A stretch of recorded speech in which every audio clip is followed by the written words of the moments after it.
Si vous venez de découvrir le film, vous êtes sans doute déconcerté par cette fin à rien abrupte. Ne vous inquiétez pas, on y reviendra plus tard. Mais disons tout de même que Graham Chapman avait annoncé la couleur, et ce dès le tournage du film, en disant que le scénario était un formidable anticlimax, étant donné que les chevaliers partaient à la recherche du Graal sans jamais le trouver.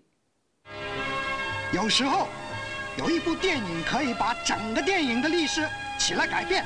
That's more like it。Kurosawa 的《Seven Samurai》就是这样的一部电影，还有《Ivan the Terrible》，其余的都是平常的电影，像《Herbie Rides Again》、《La Notte》和《Monty Python and the Holy Grail》。Monty Python and the Holy Grail。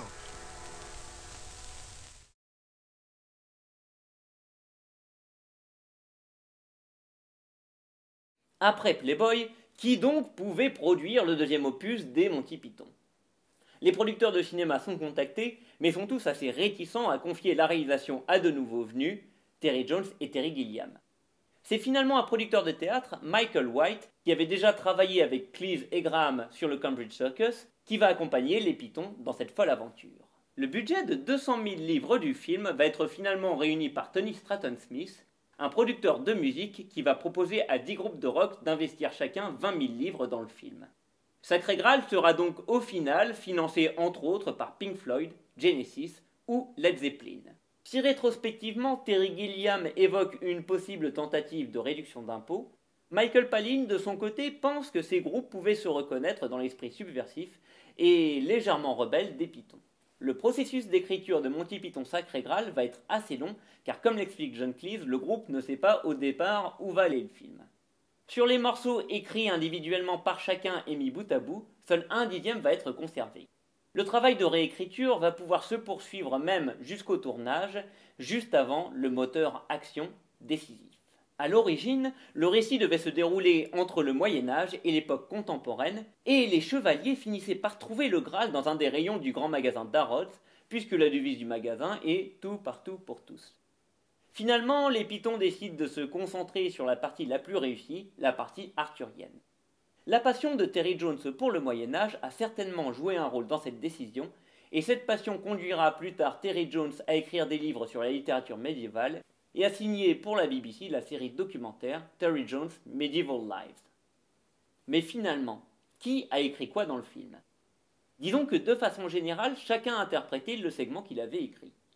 Ce qui fera dire à Eric Idle que de tous leurs films, Monty Python Sacré Graal est probablement celui le plus proche de leur personnalité individuelle.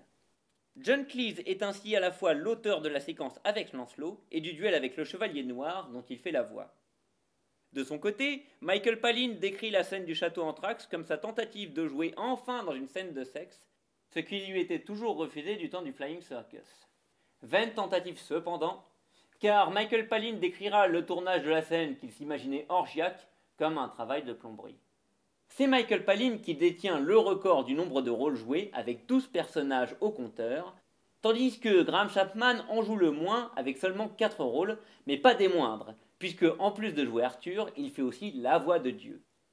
Chapman s'est imposé rapidement durant les lectures comme le choix évident pour le roi, avec une forme de gravité naturelle et une fière allure, pour citer Palin. Gilliam le décrit quant à lui comme un centre sérieux autour duquel la folie pouvait se déchaîner, et avec son rôle de gardien du pont, ou le vieillard de la scène 24, le réalisateur peut quant à lui prétendre à la palme de l'acteur le plus méconnaissable. Pour la scène du château Anthrax, la bande va faire appel à celle qu'il surnomme la 7e Python, Carol Cleveland, qui participait déjà au sketch du Flying Circus. Mais ils la préviennent quand même avant le tournage. Carol, ce rôle-là, on ne sait pas si tu vas vraiment pouvoir le jouer. Il s'agit d'une vierge de 19 ans. Neil Hines, le compositeur du film, figure lui aussi dans le film, il joue le ménestrel de Sir Robin. Enfin, Sacré Graal est aussi une affaire de famille.